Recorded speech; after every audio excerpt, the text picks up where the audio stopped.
Bueno, si hablar después de quién ha sido un adjunto da siempre un poco de vértigo, pues imaginaros si hay que hablar de comunicación después de Fernando. Pero bueno, creo que no está en la sala, así que ya puedo explayarme con tranquilidad. O frente a muchos portavoces técnicos que os veo por la sala, que aunque esté más vacía, sé que os habéis enfrentado al micro día sí y día también. Frente a la vez anterior, donde quizá hicimos una presentación un pelín más correosa, donde se repasaban los errores y algunos aciertos en la política de comunicación en el Sistema Nacional de Salud, y como especialistas y como sociedad científica, esta vez toca poner las luces largas. Me vais a permitir una broma, pero yo que vengo más de las gripes del siglo XIX, que Fernando me haya robado las diapositivas no me hace mucha gracia, pero bueno, si hay que proyectarse al futuro, pues proyectamos al futuro. Como sabréis, cada vez que ocurre una emergencia de salud pública internacional, es decir, un ESPI, la OMS tiene la mala costumbre de hacer un panel de evaluación. Digo mala costumbre porque recientemente comentaba una de las panelistas que se repetían las conclusiones de pandemia en pandemia o de emergencia de salud pública en emergencia de salud pública. Entre las recomendaciones del Independent Panel podéis ver otra vez la necesidad de invertir y coordinar las políticas y estrategias de comunicación de riesgos de forma oportuna, transparente, responsable y fortalecer la participación de las comunidades locales como actores clave en la preparación y respuesta ante pandemias y promotores activos del conocimiento sobre pandemias. 2020. Si echamos para atrás, podemos encontrar estas recomendaciones absolutamente en todas las guías de preparación y respuesta, de las cuales os daré una breve pincelada, pero por favor no os durmáis que luego viene lo interesante. Por coger una excusa, recordaréis que en el 2018 la OMS puso un reto intelectual, bueno, realmente era una forma de espolear a los gobiernos, se llamaba enfermedad X. Era una forma teórica de preparar al mundo ante una amenaza desconocida. Bueno, esa amenaza desconocida se hizo carne y, bueno, habíamos llegado hasta donde habíamos llegado, ¿verdad? Pero dejando a un lado un poco el tema de los rostros conocidos que veis aquí, ¿cómo nos tendríamos que enfrentar a la misma? Es la pregunta que se me planteó por parte de Alejandro. Y aunque estoy seguro que Fernando podría aportar algunas pinceladas, quizá ha llegado el momento de echar un vistazo también a lo que hemos hecho esta vez y a lo que se suponía que teníamos que haber hecho. La comunicación en salud pública tiene una diferencia sustancial respecto a la comunicación institucional. Me vais a disculpar, pero ya soy incapaz de ver absolutamente nada.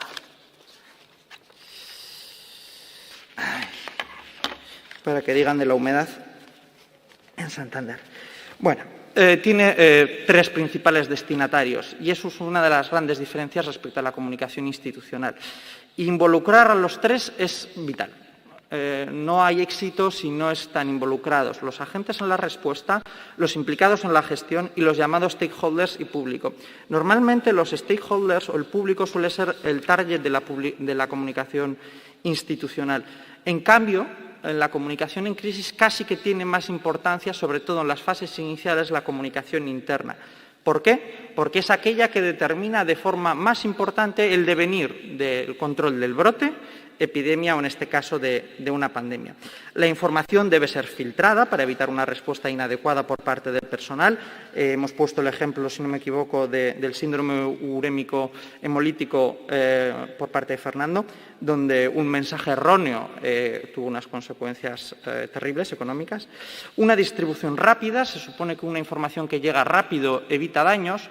Hay matices. Una información demasiado rápida puede no estar verificada y, por lo tanto, distorsionar la respuesta y obstaculizar unos buenos resultados. Y dirigida. En teoría, hay que enfocarla a cada uno de los targets. Bueno, ¿qué otra diferencia hay? Que la comunicación se convierte en un fin con un objetivo muy determinado. Conseguir la adherencia de la población a unas medidas, lo que hemos llamado medidas preventivas y también intervenciones no farmacológicas, pero también mejorar la notificación de los casos y proporcionar conciencia a los profesionales de primera línea. Y esto, en el caso de las vectoriales, que vendrán por delante, pues tiene un papel relevante. No siempre resulta fácil identificar los cuadros sindrómicos, ¿verdad?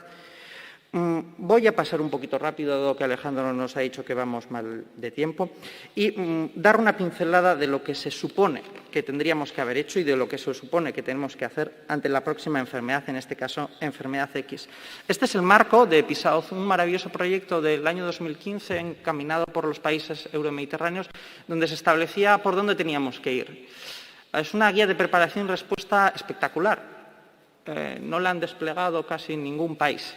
Ni siquiera nosotros la solemos citar. Pero me quiero quedar con un par de puntos. Implementar y actualizar sistemas de notificación y alerta y respuesta. La comunicación interna es vital. Y la comunicación interna es bidireccional, no es vertical. Son los profesionales de primera línea y los profesionales encargados del control de la infección en los centros sociosanitarios y sanitarios quienes proporcionaron gran parte de la información que moldeó la realidad los meses después. Fueron ellos quienes nos avisaron que los asintomáticos transmitían. Fueron ellos quienes nos insistieron en que había asintomáticos. Y fueron ellos quienes nos han insistido ahora que los vacunados también pueden transmitir, en menor proporción, evidentemente, pero quienes dan la voz de alarma. Y recoger esa información es vital. También construir un equipo de comunicación en salud que, a diferencia del resto de la comunicación institucional, tiene características propias y, por lo tanto, formación y personal propio.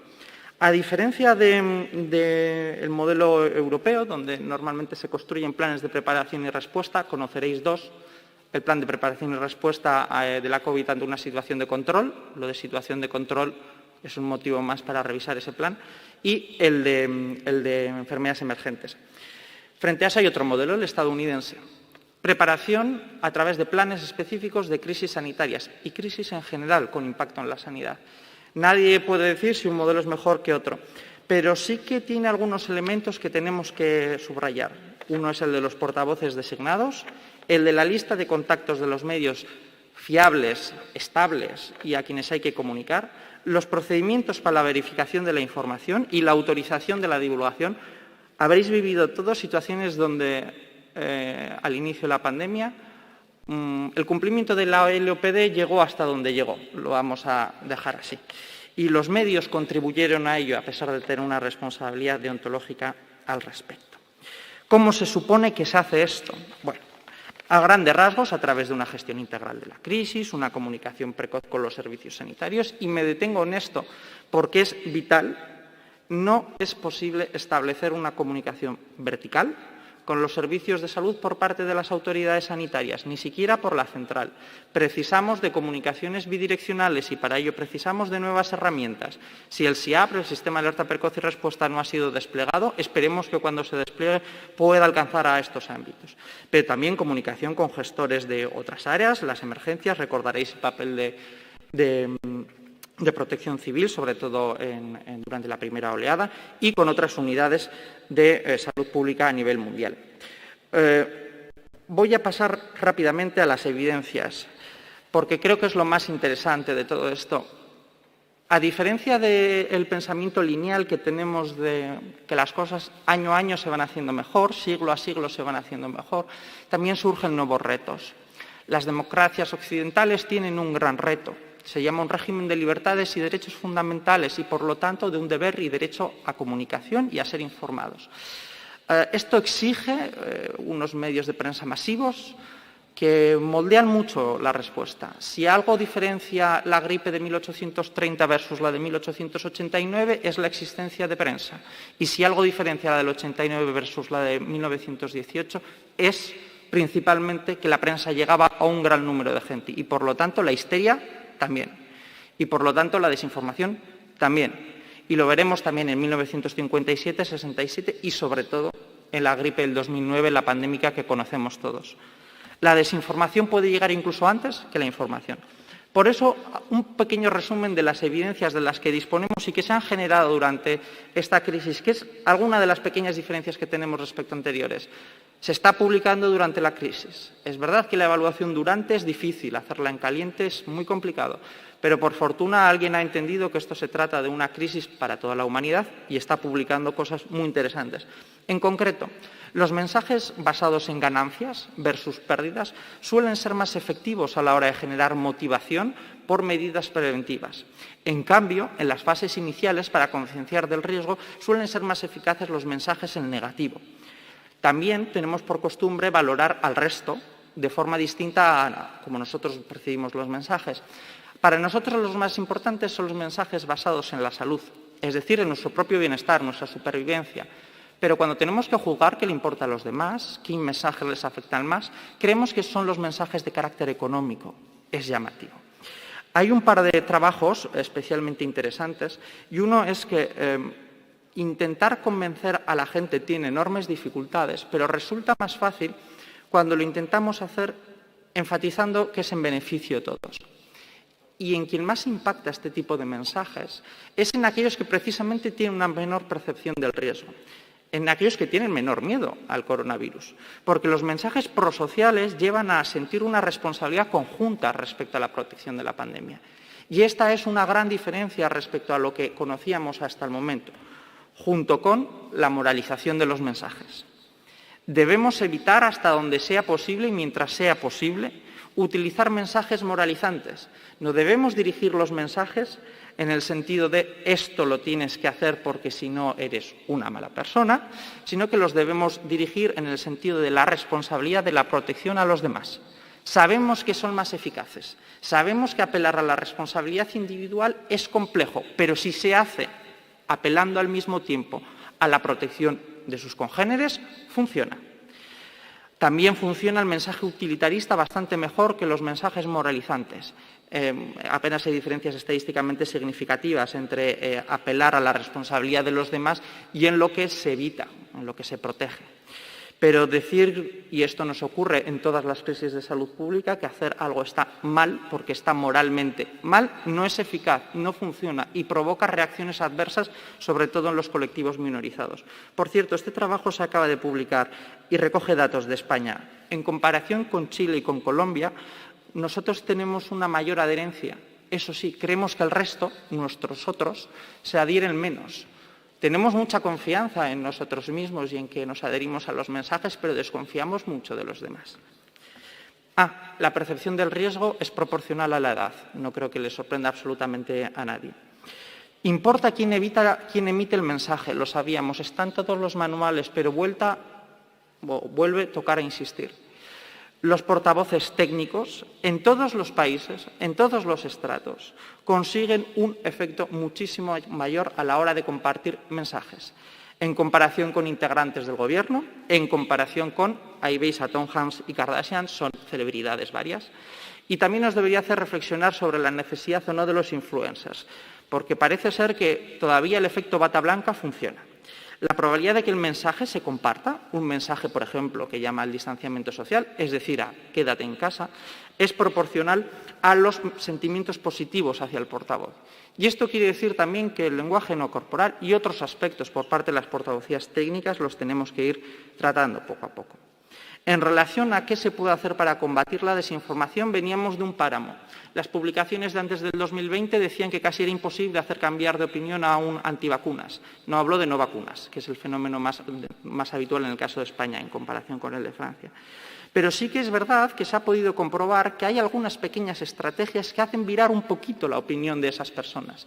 Y es que cuando se produce un evento, una reacción adversa, en este caso AstraZeneca, si se interviene relativamente rápido, dando una explicación alternativa, los miedos se pueden disipar en un porcentaje de la población. No sirve de nada esperar y luego desmentir. No sirve de nada aportar pruebas. Aportar rápido explicaciones alternativas, incluso cuando no haya pruebas todavía, es muchísimo más eficaz que intentar aportar estudios 6 meses después, cosa que probablemente nos ocurra en el caso de Astra y de otras tantas vacunas. Y aunque es difícil combatir la desinformación, es posible prevenirla. No mucho, pero es posible. Sabemos que los medios tradicionales son factores protectores. Sabemos que la exposición a los decisores políticos y representantes políticos, a los medios digitales y a los contactos personales, es decir, a WhatsApp y Telegram, favorece la conspiración y la creencia en la desinformación. Y sabemos que quien más se expone, y aquí evidentemente tenemos sesgo, porque quien más se expone es porque más lo busca, pero bueno, quien más se expone a los expertos en salud cree menos en las conspiraciones. Un aspecto a tener en cuenta. Las personas con estados depresivos son más favorables a creer en la conspiración y en las creencias de desinformación. Es una variable a tener en cuenta en crisis crónicas. Si el estado de salud mental de la población se ve afectado, es posible que las creencias de desinformación se incrementen. Y creedme que las intervenciones no farmacológicas interfieren en el estado de salud mental. Ejemplo lo tenemos en las 2 últimas semanas del estado de alarma de la primera oleada. El número de búsquedas en Google en relación a la desinformación fue brutal. La desinformación sigue la política. Este es un estudio estadounidense. Pone de relevancia que los medios conservadores, en este caso porque coincidió así, de este lado de la moneda, incrementaba la probabilidad de creer en la conspiración y que la prensa convencional sigue teniendo este efecto protector. Pero también reclaman los autores que es necesario que las redes sociales establezcan políticas de verificación, cosa que han empezado a hacer, pero con efectividad escasa. Por otra parte, las redes sociales son una de las formas más eficaces de pulsar la sociedad, no en todas las regiones, no en todas las comunidades autónomas, pero es una de las formas más eficaces de saber lo que opinan sin tener que preguntar. Este es el caso de China, que no es precisamente una democracia liberal occidental al uso, pero sabemos que la opinión, el sentimiento de los usuarios se vio modificado a medida que iba avanzando la crisis. Normalmente iba en proporción al número de casos que había. Es decir, mostraban mensajes más negativos hacia el gobierno, la administración, cosa que el gobierno chino, os imagináis, que monitoriza muy estrechamente, a medida que se incrementan el número de casos. No importa lo que se haga, habrá una recepción negativa. Es lo esperable. Los usuarios emitirán comentarios negativos, se criticará la actuación del gobierno. Ocurre siempre que parece que empeora. Y recordad que las intervenciones se realizan en las fases más tempranas, de forma que en las fases ascendentes que haya críticas y que no se pueda hacer nada al respecto es lo lógico. Conclusión de los autores. Hay que adaptar el mensaje a la curva. No es lo mismo un mensaje en el pico de la curva que al final de la curva y, por lo tanto, los portavoces tienen que modularlo. Al mismo tiempo, recomiendan, para la reducción de la ansiedad y la presión psicológica, que se lancen mensajes constructivos a los grupos de alta influencia, es decir, a aquellos que difunden o que tienen enorme número de seguidores. Acabamos con las evidencias. Una revisión. Sabemos que fomentar un sentimiento de identidad o de propósito funciona. Sabemos que dirigirse a líderes creíbles funciona.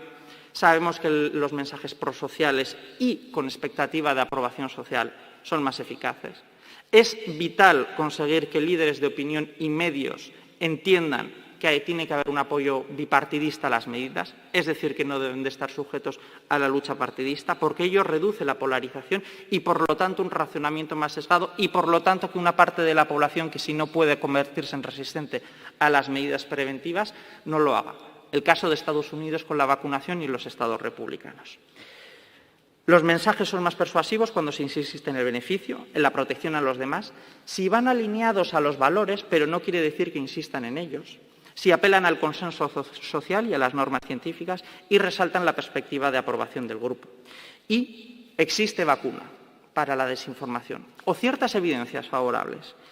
Si se actúa pronto, rápido e incluso antes de que se genere, y eso con las vacunas lo podemos hacer porque llevamos más de 200 años de desinformación en vacunas. Desde Jenner tenemos desinformación en vacunas.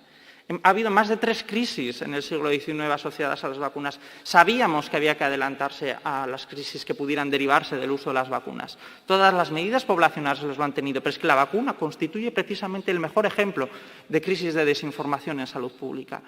Debíamos de habernos adelantado, debíamos de haber lanzado mensajes sobre la aparición de efectos secundarios, debíamos de haber advertido de que era posible que hubiera que realizarse cambios en las políticas vacunales y que eso en una crisis es normal.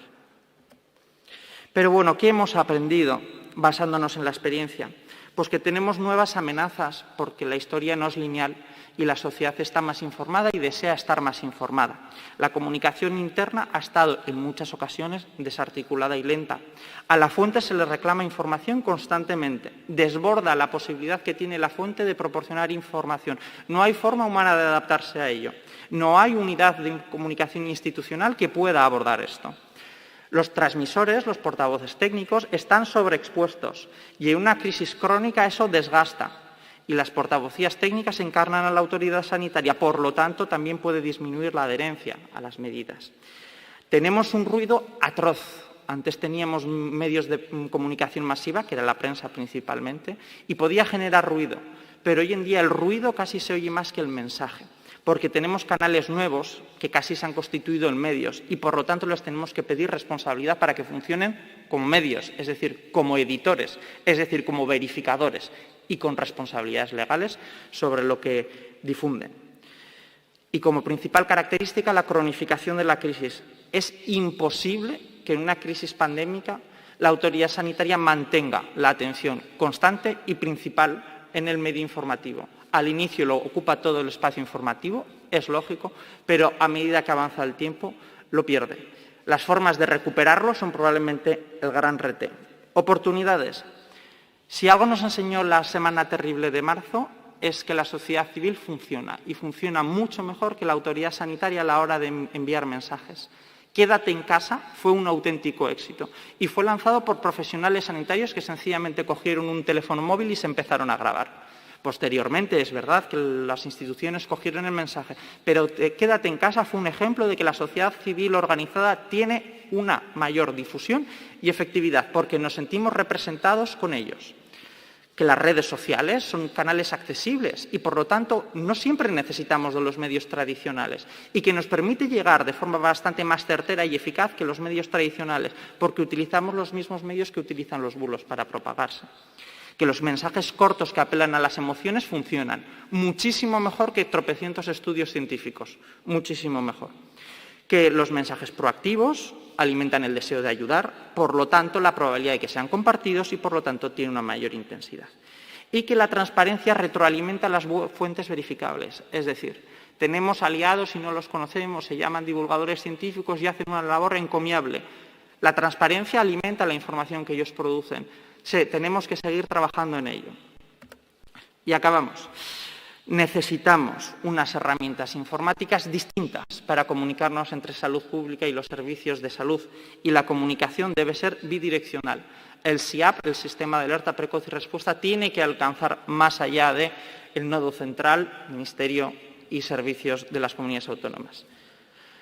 Necesitamos un marco de datos que esperemos que la estrategia de transformación digital establezca, pero sobre todo necesitamos que los datos vayan con interpretación. Es nuestra labor, es nuestra obligación. La coordinación de las políticas de comunicación no puede pasar por los canales habituales de la comunicación institucional. Precisamos de grupos de trabajo, ponencias específicas que trabajen esto, periodistas especializados. La planificación estratégica, es decir, los planes de preparación y respuesta, tienen que ir todos con su línea de comunicación. No puede ser que haya líneas de formación e investigación en los planes de, por ejemplo, vectoriales y no tengamos una de comunicación. En la COVID sí se ha hecho. Necesitamos reforzar las unidades de comunicación y también movilizar recursos extraordinarios. Protocolos, planificar las etapas, escuchar a la sociedad civil, y ahí Portugal e Italia tienen bastante que enseñarnos y son muy similares a nosotros. Se pueden articular foros estables para escuchar a las sociedades científicas y a las organizaciones civiles y alimenta y nutre el mensaje, lo difunde y lo mejora. Y es una forma eficaz de atajar gran parte de las polémicas. Las portavocías técnicas precisan de estructuras de apoyo, formación y coordinación. Deben poder coordinar sus mensajes, precisan de personal. Si vierais el equipo que tiene Fauci, no os lo creeríais. Es bastante más grande que el que tiene el CAES, por cierto, como unidad. Y necesitan, sobre todo y ante todo, un órgano técnico de coordinación entre ellos. No es posible que las portavocías técnicas se puedan contradecir entre ellas. Y eso exige órganos técnicos estables. Para finalizar, a las redes sociales les tenemos que pedir regulación, buenas prácticas, pero sobre todo evaluarlo y monitorizarlo. No podemos permitir que Facebook siga siendo, en comparación con Twitter, un pozo de desinformación porque esté sujeto a legislación estadounidense. No es posible. Si Twitter fue capaz de dar pasos a través de la verificación masiva de miles de profesionales sanitarios o a través del incentivo y el desincentivo de información, dependiendo de si es anti y pro vacunas, es decir, con etiquetado automático, esto tiene que ser un requerimiento desde el inicio. Facebook tardó demasiado y se pueden contar en no vacunados el tiempo que tardó en hacerlo. Y para finalizar, tenemos que ser capaces de gestionar esta infodemia y esto nos afecta. porque tiene que ver con la comunidad científica que quiere colocar sus mensajes y sus investigaciones y que, por lo tanto, recibe una atención mucho mayor de la esperada y, por lo tanto, también la población recibe mensajes contradictorios porque no es fácil interpretar la información científica. Y ahí las políticas editoriales de las revistas, no es nuestro caso, pero precisan una revisión importante. Y necesitamos que las redes sociales combatan las tribus de opiniones científicas que existen. Los aerosolistas, que los habréis escuchado absolutamente todos.